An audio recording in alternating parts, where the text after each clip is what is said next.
What's up everyone, welcome to a brand new Dragon Ball What If story. This time we have the previous to last episode of What If Goku was betrayed and trapped in the hyperbolic time chamber. This has been a very long time coming, but the story that started it all is finally coming to an end. The next part is the one I'm really looking forward to, but this one is very special as well. Huge thank you to Professor Chimp, my co-writer, and Rajmain, my editor.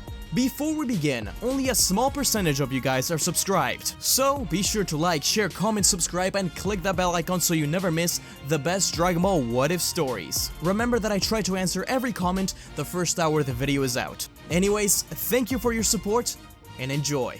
Goku begins to talk to Vegeta, briefly talking about the battle between Granola and Gas. Vegeta asks Goku if he actually was holding back against Gas, and Goku nods at Vegeta. The Prince of All Saiyans sighs.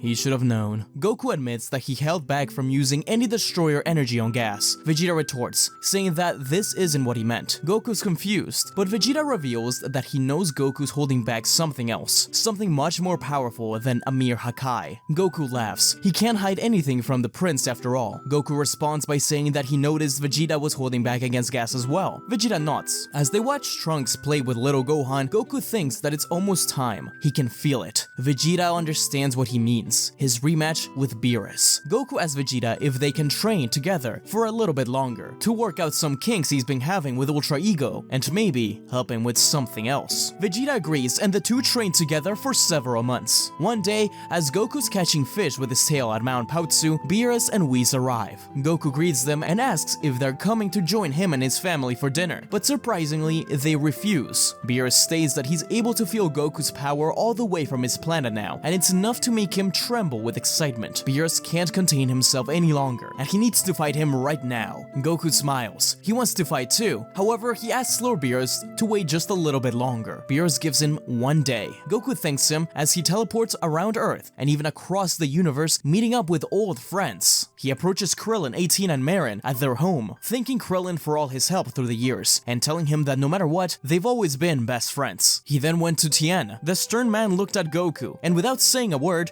the two clashed. They had unfinished business. The outcome of the match is unknown to everybody. However, both Tien and Goku are satisfied. He visits Raditz, and the two contemplate their life as brothers, and how much they've both changed. Goku looks at Raditz and thanks him for coming after him all those years ago, after the battles on Namek. He even visits his old masters, starting with Master Korin. Goku visited Angel Piccolo. After his help during the battle against Moro, King Yama realized that he's completely atoned for his sins. However, Piccolo refused to go to heaven. Instead, he chose to become the protector of hell, making sure that all those evil souls remained under watch. Goku clapped at Piccolo as he watched him defend Hell, and Piccolo wondered why Goku was there. Goku simply said that he was visiting, and that he was sorry they never got a proper rematch. The two shook hands, electricity emitting from it. Piccolo cocked an eyebrow, but nodded at Goku. The two had made peace. Goku arrives at Kame House. He hadn't seen Roshi since he escaped the time chamber. At first, it was because he didn't remember him, but once he did, he felt like he couldn't bear to see his old master anymore after all the pain he brought the world. Goku knocks on the door and Roshi answers. Goku doesn't know what to say, but before he says anything, Roshi immediately rushes to hug him with tears in his eyes. Goku's emotions get the better of him, apologizing for losing himself, tarnishing the name of the Turtle School, and causing so much harm to the planet and its people. Roshi tells him that he's sorry too for not finding him sooner. If he just went out looking for him, he wouldn't have had to go through so much pain. As the two calm down and eventually talk and catch up, Goku tells Roshi about his rematch against Beerus, and that he's worried about what will happen if he wins. If he becomes the next god of destruction and becomes even stronger, will he go out of control again? Roshi reassures him that he doesn't believe that will happen. Goku went through a path of darkness all on his own, yet he was able to follow the light in the end. Seeing what darkness was capable of, he knows what the consequences of that power are and how it can corrupt. To be a Turtle School student is to be a master of peace and a master of war.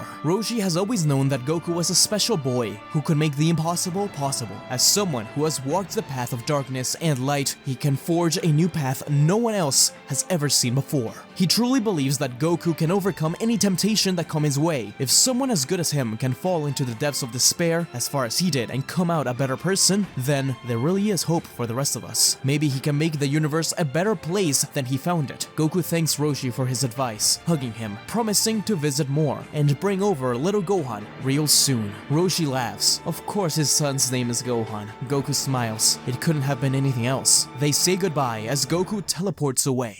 Finally, Goku returns to Mount Paozu to spend some time with his family. He tells Gohan a bedtime story about a little boy that was locked away in a room he couldn't get out of. He became really sad and scared. He thought he was all alone. When he left the room, he was angry and hurt everyone he came across, even if they wanted to help him. He didn't care about anyone else but himself anymore. But despite how much he hurt them, there was still people out there who wanted to help. It took him a long time, but these people made the boy feel as though he didn't have to be alone anymore. It took a lot of hard work, but he eventually forgave himself and learned to laugh again. As Goku finished the story, Gohan had fallen asleep.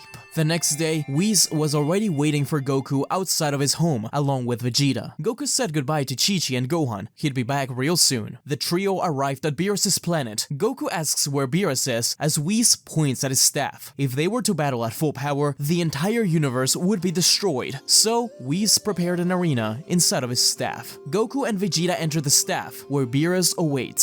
Goku bows to him as the two eye each other. Beerus tells Goku that this is the last test for his pupil. If he manages to defeat him, he will accept him as an apprentice to become the next god of destruction. Beerus asks Goku if he understands the weight of that title, and Goku simply smiles. He'll worry about the details later. Right now, he just wants to fight. Beerus has one last question. He asks Goku if he was really restraining his power when they first met. Goku admits that he did. Beerus grins. The nerve of that guy. No matter, Beerus was holding back too. The two clash, and their power shakes the entire dimension within Whis' staff. The angel has to create a barrier around himself and Vegeta so they don't get caught in the destroyer beams. The two are able to watch the fight from within the bubble. Beerus is amazed at Goku's power and skill. At this point, Goku has gotten used to the destroyer energy and wields it as if it's an extension of his own body. It was as simple as breathing. Beerus is delighted, powering up even further. Goku goes through various transformations, Super Saiyan 2, etc., before reaching Ultra Ego Super Saiyan 4.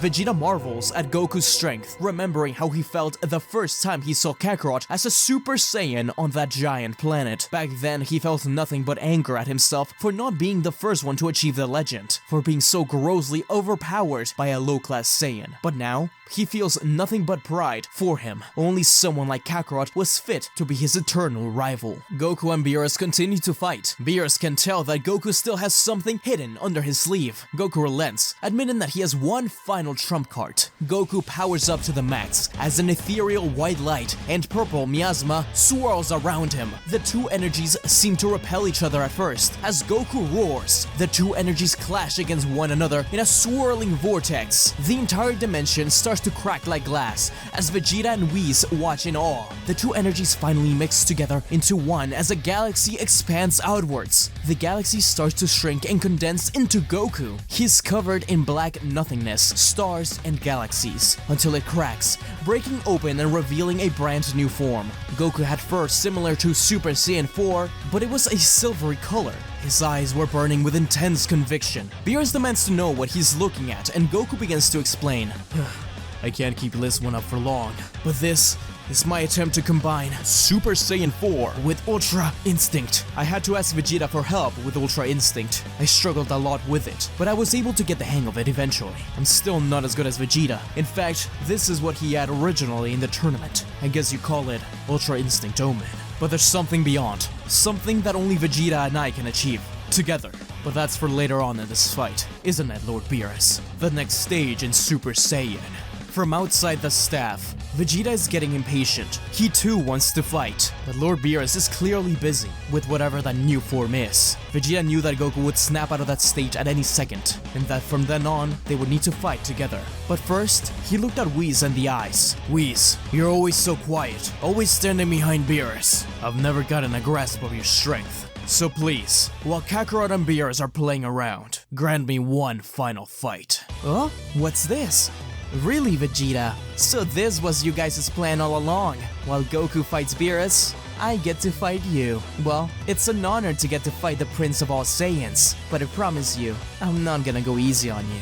I wouldn't have it any other way. Come on then, Angel. Don't get cocky now. Beerus shouts out in delight. This is what he's been waiting for all along. Goku really was an interesting guy. The God of Destruction powers up to the max, and the two clash once more. Whis blocked Vegeta's attacks, one after the other, but after each hit, Vegeta transformed into the next form. Super Saiyan Punch, Super Saiyan 2 Punch, Super Saiyan God Punch, Blue. Finally, one blast transformed Vegeta into Ultra Instinct. He smirked as he finally landed a punch on Whis. Whis was very proud of his student. Perhaps he really was more advanced than it seemed. The battle intensifies as he is finally able to once again utilize Ultra Instinct as part of his own being. While in Super Saiyan Blue, Goku and Vegeta both clash fists against their respective opponents, with the staff slowly showing its cracks. Rushing side by side, Vegeta and Goku traded battles, while dodging and weaving out of the way. Goku eventually falls out of Omen, just as he's about to launch a final blast at Beerus. He wasn't able to hold on to that state for too long after all. Beerus is about to punch Goku, but he gets kicked away by Ultra Instinct Vegeta. Goku looks on in shock, but Vegeta tells him to get back up. This isn't just his fight anymore, it's Vegeta's as well. Goku powers up into Ultra Instinct Super Saiyan 4, and the two Saiyans stand side by side, staring down at Whis and Beerus. The final battle is about to begin. Thank you for watching, guys. I really hope you enjoyed that brand new Dragon Ball What If. I gotta admit, it's gonna be pretty bittersweet to see this story go. But if you want to relive it, I've been uploading each individual saga in its own video. Season 1, aka The Betrayed Saga, was episodes 1 through 4, while Season 2, aka The Redemption Saga, was episodes 5 through 8. You can find both of these in the description below and in the iCard up here. Also, the sister series to this story, What If Vegeta Was Betrayed by Bulma, just began. It's an awesome story where Vegeta gets put in galactic prison. Be sure to check it out, it's one of my favorites so far. As always, I want to thank the members of the channel, especially the Super Saiyan, Super Saiyan God, and Ultra Instinct members. Memberships are probably the best way to support the channel, besides sharing the videos around. Sonic is the best. Hannah Rowan, Nuka Draco, The Baked Potato, All Might, Midnight Combatant, Secret Saiyan, Phil J. Akir, Pizza Hut Kitman, Orlando Castellano, Sir Justice, and the real Samuel Randall. Memberships start at only $2 a month. It's an awesome way to support the channel, and you get some neat perks. For example, if you get the highest tier, Ultra Instinct / Ultra Ego, I'll follow you on your social media of choice, or friend you on Discord and stuff like that. That way, it's super easy to get in contact and we can chat about whatever you want. I wouldn't be here without you guys, and I really thank you. Anyways, be sure to follow me on Twitter and Instagram at SmugStickDB and on TikTok at SmugStick. And until we meet again, see ya!